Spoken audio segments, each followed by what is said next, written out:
خبردار ہوشیار، حکومت نے ٹیکس ادا نہ کرنے والوں کے خلاف گھیرا تنگ کرنے کا فیصلہ کر لیا ہے۔ فیڈرل بورڈ آف ریونیو نے نان فائلرز کی کیٹیگری ختم کر کے ٹیکس ریٹرن فائل نہ کرنے والوں پر کڑی پابندیاں لگا دی ہیں۔ تفصیلات جانیں گے، ہمارے ساتھ موجود ہیں دی نیوز کے نمائندے اسرار خان۔ اسرار خان صاحب، بتائیے گا کہ کیا فیصلے کیے گئے ہیں، ابتدائی کیا پابندیاں لگائی جا رہی ہیں، مجموعی پابندیاں کتنی ہیں؟ جی، کل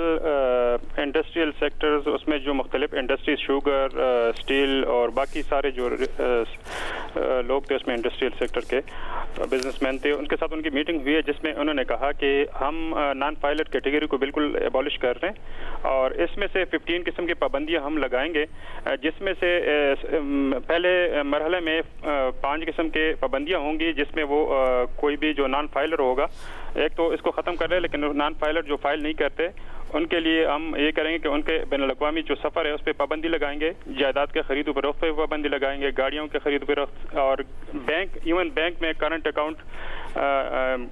نہیں کھولا جا سکے گا کھولنے کے لیے، اور میوچل فنڈ کے انٹرسٹ میں جو میوچل فنڈ میں انویسٹمنٹ میں بھی پابندی لگائیں گے۔ تو یہ 5 قسم کی جو انیشلی ان کا ہے وہ کریں گے، اس پہ پابندی لگائیں گے، اور یہ جلد میں نہیں کریں گے، اس پہ تقریباً 2-3 مہینے کا کریں گے، اور اس کو لے کے آئیں گے، یہ جو آرڈیننس کے تھرو اس کو لے کے امپوز کریں گے اس پہ۔ اچھا اسرار خان صاحب، یہ بتائیے گا، جب بجٹ پیش ہوا تھا 2 مہینے قبل تو اعلان کیا گیا تھا کہ فائلرز پر ٹیکس کی شرح یہ ہوگی، نان فائلرز پر ٹیکس کی شرح یہ ہوگی، وہ جائیداد خریدیں گے تو اتنا زیادہ ٹیکس ادا کریں گے، گاڑی خریدیں گے تو اتنا زیادہ ٹیکس ادا کریں گے، ٹرانزیکشن پر اتنا زیادہ ٹیکس ادا کریں گے۔ اب وہ جو بجٹ ڈاکیومنٹ تھا جس کی منظوری IMF سے دی گئی تھی، اس کا کیا ہوگا جب یہ آرڈیننس آ جائے گا، جب یہ نئی پابندیاں لگیں گی تو یہ کیٹیگری ختم کی جا رہی ہے نان فائلرز کی؟ اس میں سر یہ ہے کہ جو کل جو چیئرمین نے بات کی ہے، BR کے چیئرمین نے بات کی ہے، انہوں نے کہا کہ آلریڈی ہم صرف 25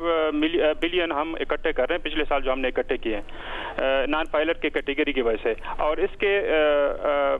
باقی جو ہم نے ٹیکس کلیکٹ نہیں کر سکے جو اصل میں کرنا چاہیے تھا ہمیں۔ صحیح۔ تو ٹیکس اہداف کے حصول میں ناکامی آپ کہہ رہے ہیں کہ بہت بڑی وجہ ہے کہ FBR کو یہ سخت اقدام اٹھانا پڑا ہے کہ اب نان فائلر کی کیٹیگری ختم کی جا رہی ہے، یا فائلر ہوگا یا پھر کرمنل ہوگا؟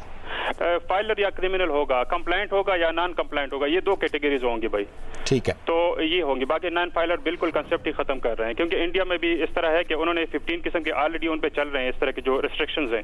تو اب ہم انیشلی 5 کو کر رہے ہیں، جو 5 پہلے ہم ریسٹرکشن لگا رہے ہیں، پھر آہستہ آہستہ اس کو بڑھائیں گے۔ یعنی آپ یہ کہہ رہے ہیں نئے سال کے جو نیا سال 2025 ہے اس کے آغاز تک یہ نافذ العمل ہو جائے گا آرڈیننس، ہے اس سے پہلے اس کی توقع کر رہے ہیں آپ؟ جب آفیشیل جو ان کے سورسز نے جو کہا، وہ کہتے ہیں اس پہ بہت زیادہ کام چل رہا ہے، اور اس پہ ایون لا منسٹری کے ساتھ بھی بات چل رہی ہے، تو اس کو ہم آرڈیننس کے تھرو لے کے آئیں گے تو ایڈوانس وہ جو ہے نا امپلیمنٹ ہو جائے گا۔ آپ کیا بتا رہے ہیں، دسمبر سے پہلے آرڈیننس لانے کی تیاری کر رہی ہے حکومت؟ جی بالکل اسی طرح۔ بہت شکریہ اسرار خان صاحب، ایک اہم خبر ہمیں دے رہے تھے۔ بالآخر نان فائلرز کے خلاف گھیرا تنگ کرنے کا فیصلہ کیا ہے حکومت نے، اہداف حاصل نہیں کر پا رہی تھی جو ٹیکس میں دیے، جو بجٹ میں دیے گئے تھے، اب حکومت نے فیصلہ کیا ہے کہ نان فائلر کیٹیگری ختم کی جائے، ہر شخص کو اس بات پر مجبور کیا جائے کہ وہ فائلر ہو۔